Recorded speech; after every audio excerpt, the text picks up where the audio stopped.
Hey everybody, Joy here. I know it's not my voice. I sound absolutely horrible. I cannot tell you how much I have wanted to make a video for you, but it has been impossible.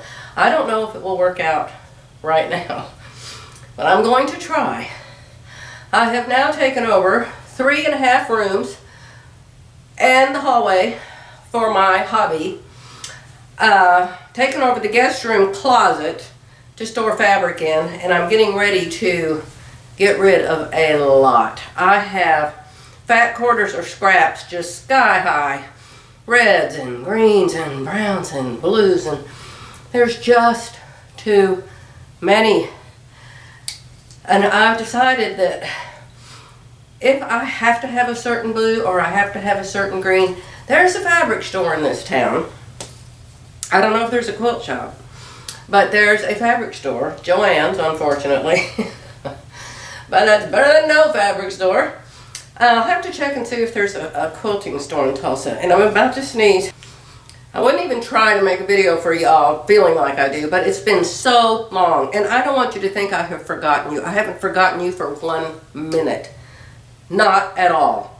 But moving when you're 70 something, oh, and when you're doing it by yourself. And somebody said, why didn't you hire a moving company? Because the moving company couldn't move us. They would have no idea how to move us. They wouldn't know how to do my fabric. They wouldn't know how to do my jewelry. They wouldn't know how to do my tables. They wouldn't know what to leave, what to take. The moving company we did hire to just load and unload has damaged 2 desks. We brought 2 metal desks here. They damaged both of those. They damaged my glider, the arm on my glider. If there's other things damaged, it's minor, so I don't even remember what they are. But you have to watch them. You have to watch them all the time. I had the desk all ready to go, all taped up, all wrapped, all everything. And unbeknownst to me, they put them up sideways in the U-Haul. Why would anybody do that? Why would anybody do that? Both desks got damaged because they did. So I've decided next time they come, I'm going to have to clone myself. And I'm going to have to be in every room they're in, and be in the U-Haul, and be in the garage, and be everywhere they go. So not only that, so many things have happened. Let me see. Let me just tell you little tidbits, okay? I hope you all had a Merry Christmas. We did have a Merry Christmas. We did have family here. My nephew and his wife and 3 of his kids were here, and we had a very, very nice Christmas day. The only thing was Jerry got sick Christmas Eve, and I got sick on Christmas Day. Now, this is a week later. This is Sunday, week after Christmas, and I know I sound terrible, but I feel much, much, much better. My ears are stuffed up, and my eyes keep running. I keep thinking, maybe if I put a little more mascara, maybe if I put some of that black stuff down here, and then my eyes just run all day long, and my cheeks are black, and I just look worse. And the neighbors, bless their heart, the neighbors keep wanting to help us. And I'm like, how can I hide from the neighbors? I do not want them to see me looking like this. And poor Jerry, he's got it bad. But not only does Jerry have the flu. Let me see, what day was it? I have these friends, Bonnie, I call them Bonnie and Clyde. I promised myself I was not marrying anybody named Clyde, but to me it's Bonnie and Clyde. And so she is a long arm dealer, an APQS dealer. And so she knows how to put the machines together, take them apart, all of that stuff. So I paid her to come down to my other house and take the machine all apart, break it down so we could put it in the U-Haul and get it here. And then the second part was for her to come to this house, which she's 1.5 hours away from this house, and put it all back together, okay? And so we made a date that they could come, and that was Monday. Monday? The 26th? Was it the day right after Christmas? No, it was Thursday. It was Thursday after Christmas. So she and her husband came here, and they're both just the most delightful people. And he just happens to have been, he's kind of retired, but not really retired. I think they're in their 60s. And for years and years, I don't know how many he said, 35 or something years, he was a fireman and an EMT. Now, he wasn't here as a fireman, and he wasn't here as an EMT. He was here to help put my long arm back together with his wife. But unbeknownst to them, they weren't here for that at all. They were here because God put them here, because God knew my husband was going to need an EMT. And you're going, oh, what do you mean? What do you mean? All right, so I'll show you the house some other time. My head's pounding. In fact, I have some nice Starbucks coffee around here. Hold on. So my YouTube friends who have watched me forever, you know I love my coffee in the morning. I'm not allowed to have it in the afternoon, right? Well, I was up at the Walmart. We've got a Walmart about 8 miles from here, which is a whole lot better than 25 miles, let me tell you. So I was up there getting some drugs for Jerry. We already have a bunch of drugs, but he wanted Mucinex. So I went up there to get him some Mucinex. Well, right next to the Walmart is a Starbucks. And of course I was sniffy and stuffy. And so Jerry never ever wants to go to Starbucks, so I never ever go there if he's in the car. But he wasn't with me, was he? So I went to Starbucks and I got in the line. There's always a line wrapped all the way around every Starbucks. But it went really quick. It actually went just as fast as if we were in the store. And I drove up and the lady said, may I help you? I said, well, yes.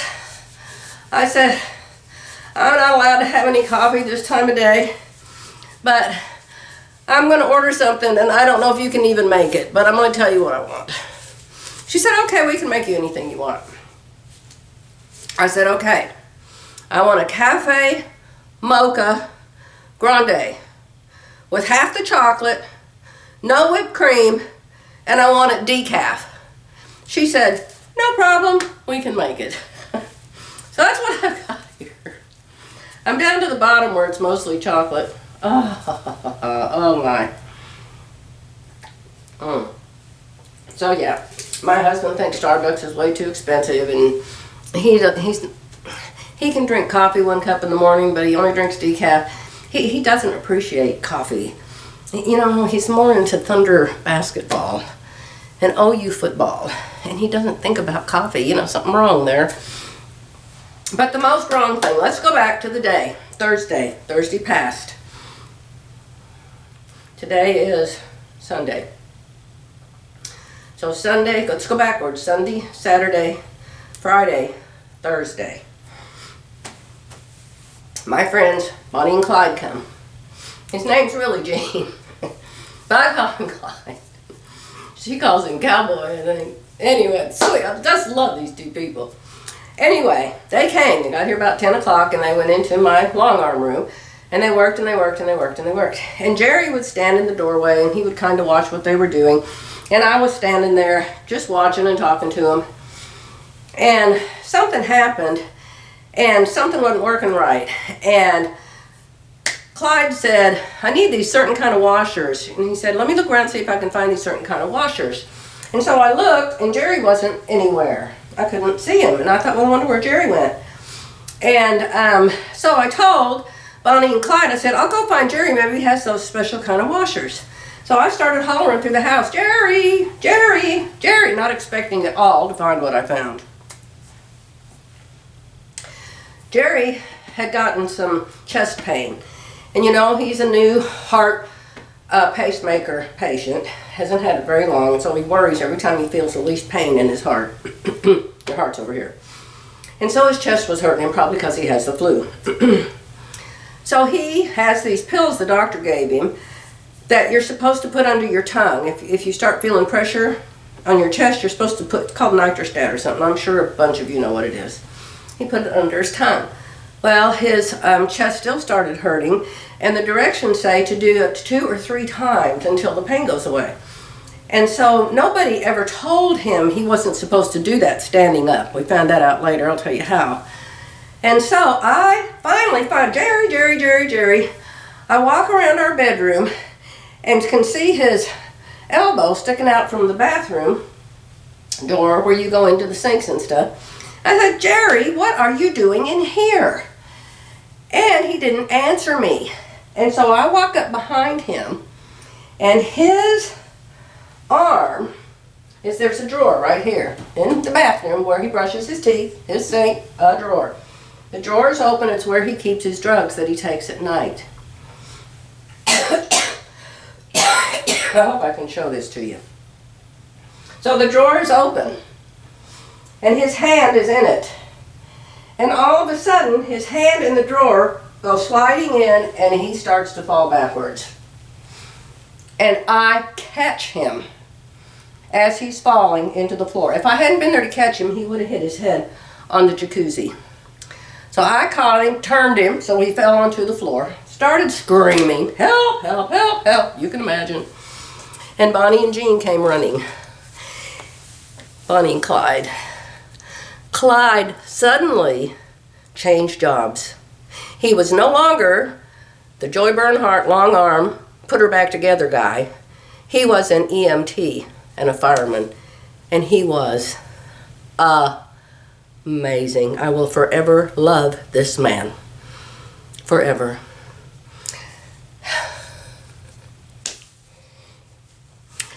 Jerry's passed out on the floor. He gets down on the floor. He asks for a pillow for his head. He puts Jerry's head up on a pillow. Jerry's passed out. He starts talking to Jerry. Jerry comes back too. And he's like, what happened? What happened? And Jean says, you passed out. And so Jean starts doing stuff to his fingers and doing stuff to his feet and telling him to do certain things. And a little bit later, Jerry completely passed out again. Completely. And he's just frozen on the floor. And I get on top of him and I'm shaking him. Jean is at the front of his head. Here's his head and here's Clyde, Bonnie and Clyde. I'm this way and I'm down to Jerry's face, my head on top of his face. And I'm shaking his shoulders. And I said, you come back, don't you dare leave me, you come back. And he wakes up and he looks at me and he says, what's your problem? What's your problem? I said, you're my problem, and you better quit passing out. Well, I didn't pass out. Thank God. Thank God. I'm going to call him Gene. That's his name. Thank God Gene was here, because Jerry passed out again. And when he finally came to the point he quit passing out, Gene told him, you have passed out 3 times. Now see, if I told Jerry, you passed out 3 times, Jerry wouldn't believe me. But he believed Gene. I called 911. In fact, when he first passed out and fell on the floor, I called 911. So 911 was quick on its way. So 911 got here. Well, by the time they did, the emergency was really over with. But we didn't know it.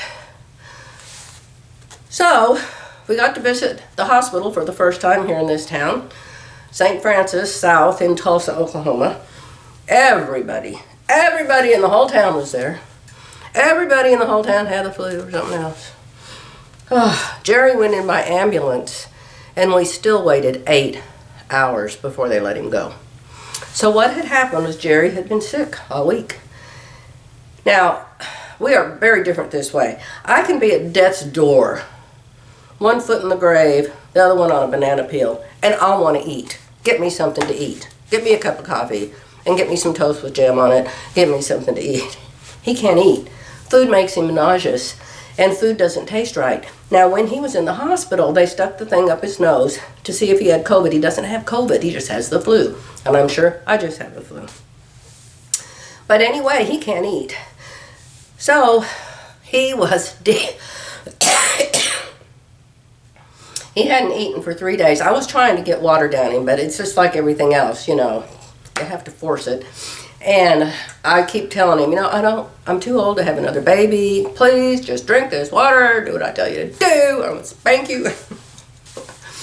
So anyway, he was dehydrated. And when he took dehydration, I guess lowers your blood pressure. The flu lowers your blood pressure. And taking the 2 pills made his blood pressure just drop to the bottom, to where he didn't even have any. And that's why he kept passing out. Well, when the pill wore off, And when they got some fluids in him, he was fine. I mean, he still had the flu, and he's still sick, but he wasn't passing out anymore. So this is where I've been, y'all. It's been something every day. Before that, it was other things. I lose track of what happened on what day. Work that was supposed to be done got done wrong, had to be done again, got done wrong again, still has to be done, still isn't done. Oh. But this too shall pass. The point is, the hard part about it is we're not 30. You know, we're in our 70s now. We don't have a lot of years left to move into this house. You know, I'd like to get out of the other one, into this one, and we can't get out of the other one until Jerry's well. Jerry has to fix the back of the dam.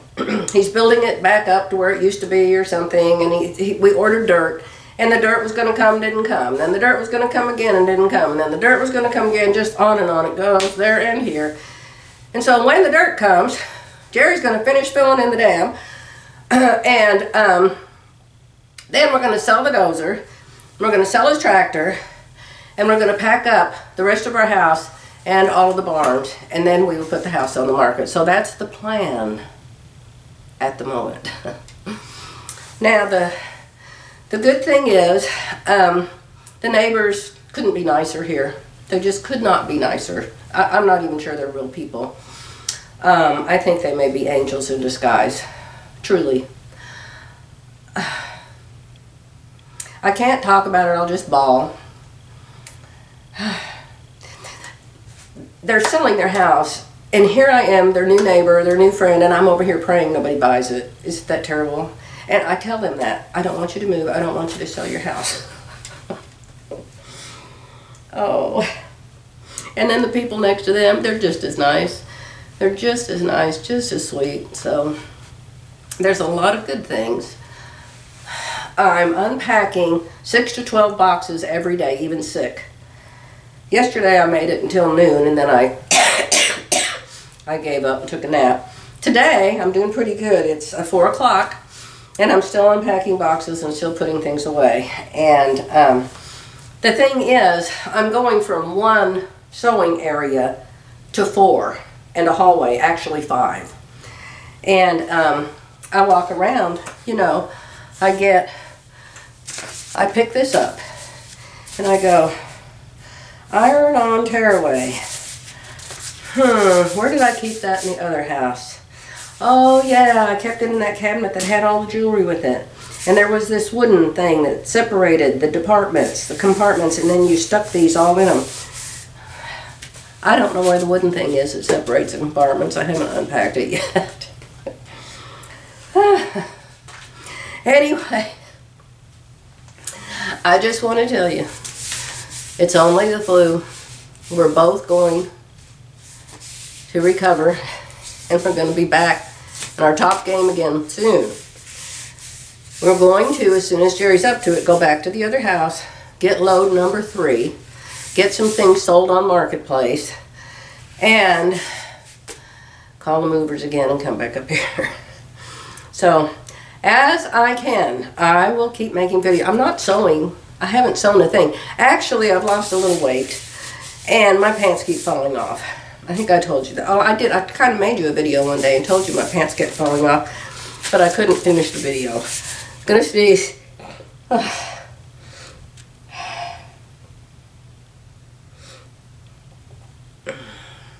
That's an almost gonna sneeze. That happens a lot. And then the sneeze comes out my eyeballs.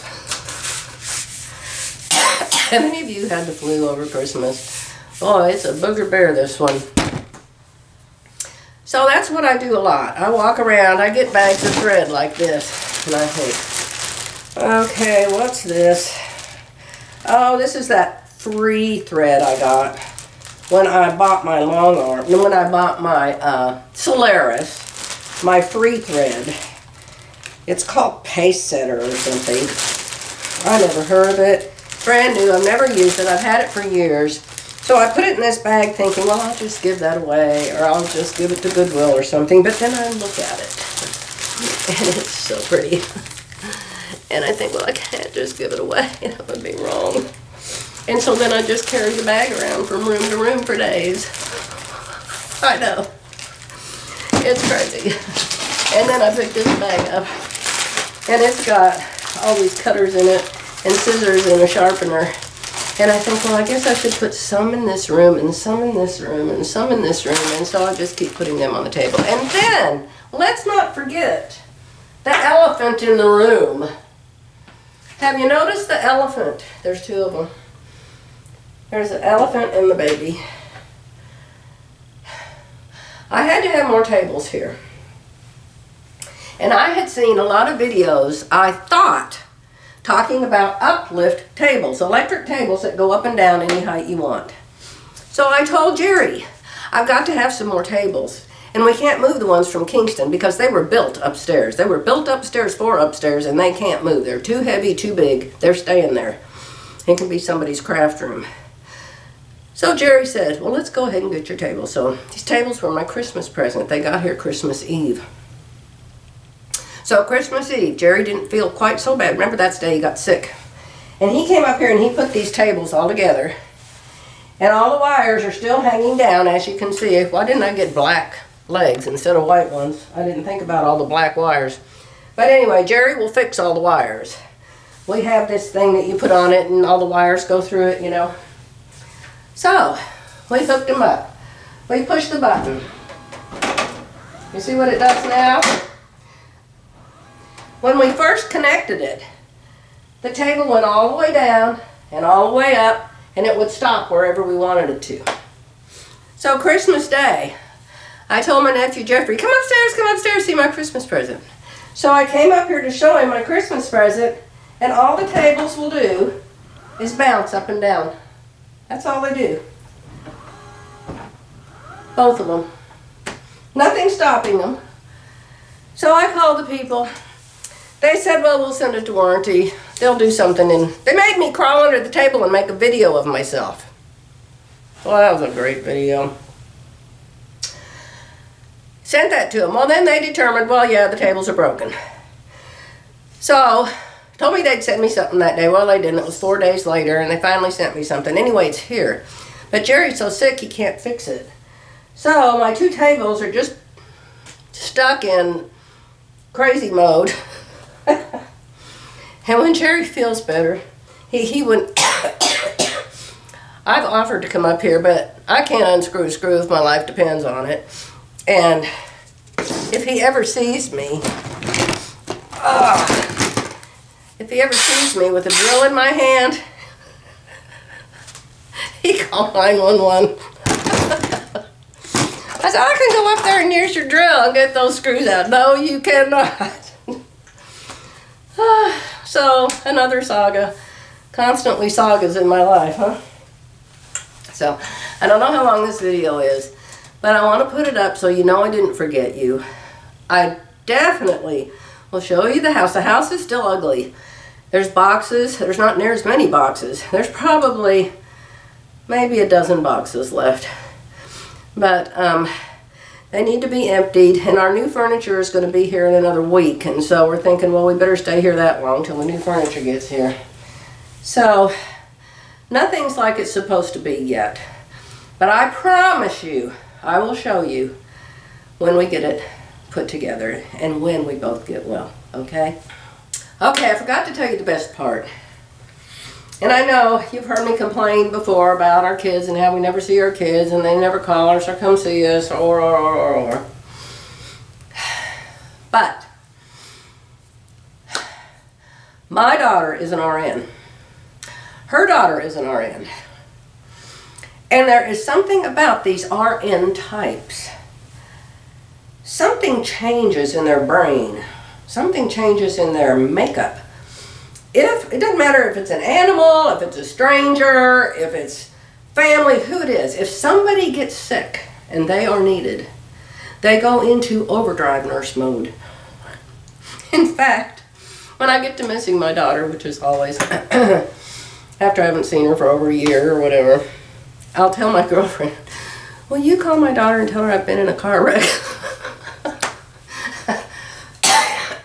So I did.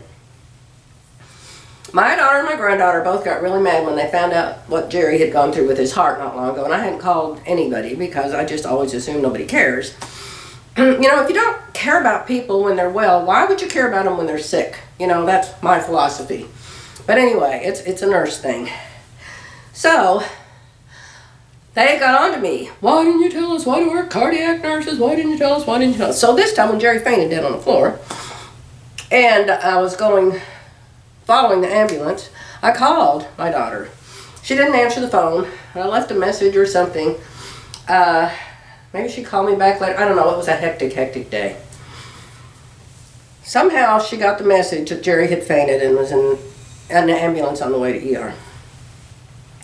The neighbor puts me in his car and takes me to the ER because I don't know this area, and he took me to the hospital. And he stayed there with me the whole time. And when Jerry got out, and they were saying he's not that bad, he's okay, and so they just stuck him in the waiting room with all the other sick people, and Jerry was just waiting to get a room. Jerry said, go home and get the Jeep and let the neighbor go home and you come back in your car. So, he's taking me home here to this house to get the car. Oh, I'll tell you something else nutty that happened. Jerry said, when they took Jerry out of the bathroom, he didn't have any shoes on. He had his socks on but no shoes. So they took him without shoes. And so Jerry had said, go get the Jeep and get me my shoes. So on the way, Tammy calls and she says, I'm in the ER. Where's Dad? I said, what do you mean you're at the ER? She said, I'm here in Tulsa at the ER. I said, no, you aren't. I was just there. I said, what hospital are you at? She said she was at the wrong hospital. It was St. Francis, but it was a different location. And I told you. She didn't tell me she was coming. I had no idea. And instantly, like a puff of smoke, there she is. I love that. So anyway, she went to the right hospital. She was with him while I was here getting his shoes and the Jeep. So, I went around the house and I looked for the keys to the Jeep. I had to find the keys to the Jeep. I had to find both my purses. I had to make sure I had a credit card. Had to make sure I had a jacket for myself and a jacket for him. And so my arms were full. And the last thing I did was find his shoes, and I picked his shoes up. How can I play like I'm picking up shoes? Who wants to play like your shoes? Let's you be shoes. Okay, so here's a shoe, here's a shoe. So I pick up the shoes like this, and my arms are full. So I go out to the garage, and I put everything in the Jeep. And I back out of the garage, close the garage door, and I go to the ER. There he is. I get to the ER, open the Jeep, I search everywhere, no shoes. No shoes, no shoes. We got home. Jerry said, you need to find my shoes. Where are my shoes? Searched the garage, searched the house, searched everywhere. The next morning, I said, Jerry, I'm going to tell you what I think I did. I said, my arms were full, and I think I took your shoes and put them down on the hood of the Jeep, and then put all of my stuff in the car. Then I was going to go back and get your shoes. And I said, I must have forgotten to get your shoes. Oh, that's ridiculous. I never heard anything so stupid in all my life. That's not what happened. You need to find my shoes. Did I tell you he's real grouchy when he's sick? I'm sure I'm just a wonderful saint when I'm sick. So anyway. We look and we look. And so I text the neighbor he texted, how's he doing? What's going on? And I said, well, I've lost his shoes. I said, he has no shoes. He came here with one pair of shoes. He has no shoes. So I tell him, I thought I had them in the Jeep. Take to the hospital. They aren't in the Jeep. They aren't in the house. They aren't in the hospital. They're nowhere. So a little while later, get in my car to go to Walmart. No, to go to the pharmacy. I had to go get his prescription. One of his heart prescriptions ran out. So I had to go to the pharmacy. And the neighbor, he walks all the time, so he's always out on the road. He waves me over to the side of the curb. I rolled down the window, and he said, the two people next to him, Sally and Larry, are friends too. Really, really nice. He said, I talked to Sally this morning. He said, she told me that her dog was barking out the window, and she couldn't figure out what the problem was, so she looked out the window and there was something in the middle of the road. And she went and she got her binoculars. She didn't know if it was a dead animal or what. And she looked out in the room through binoculars, and it was one man's loafer. I said, "You are making this up." He said, "No, I am not." So I called her myself. And I said, "Did you happen to see those shoes?" She said, "No." She said, "I imagine the roofers that are putting the roof on in the house next to you have a nice new pair of shoes." Oh, anyways. So Tammy shows up. Tammy's at the ER with Jerry. She has a long time to talk to him before I get there without Jerry's shoes. So I walk in and I see her. She says, he hasn't seen the doctor yet.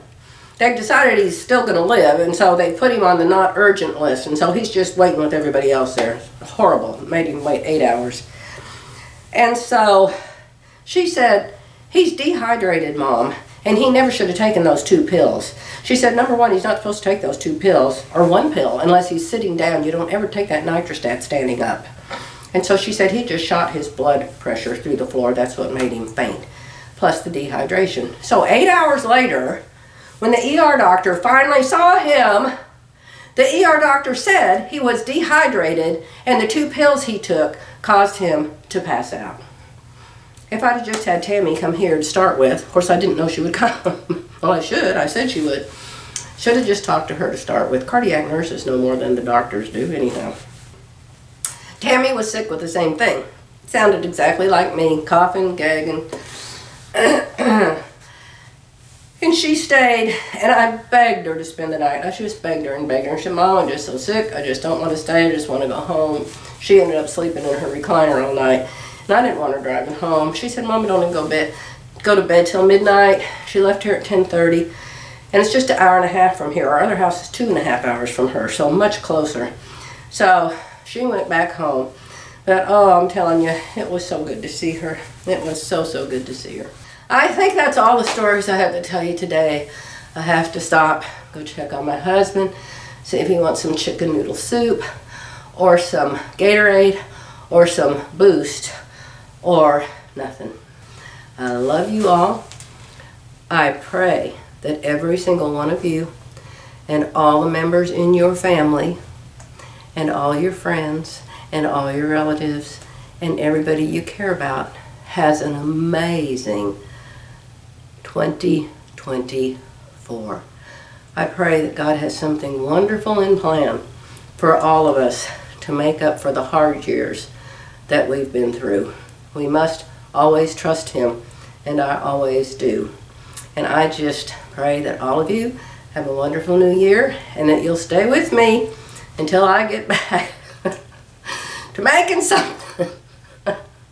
I promise you I will.